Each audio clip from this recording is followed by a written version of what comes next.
oxirgi paytda internetda axirliklar ko'payib ketdi.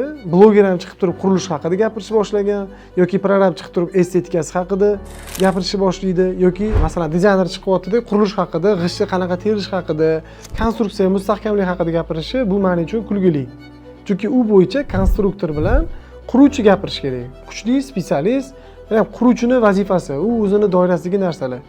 Yoki aksincha, prorab chiqyapti-da, qanaqa qilib tomni bunaqa qilsanglar bunaqa chiroyli bo'ladi, estetikasi haqida gapirishyapti.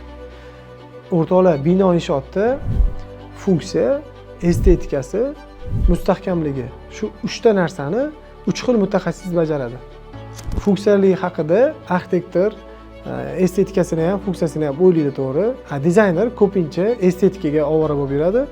Mustahkamlik haqida konstruktor bilan quruvchi javobgarlik bo'lishi kerak va bu narsalarga estetikasiga prorab chiqib turib gapirishi noto'g'ri.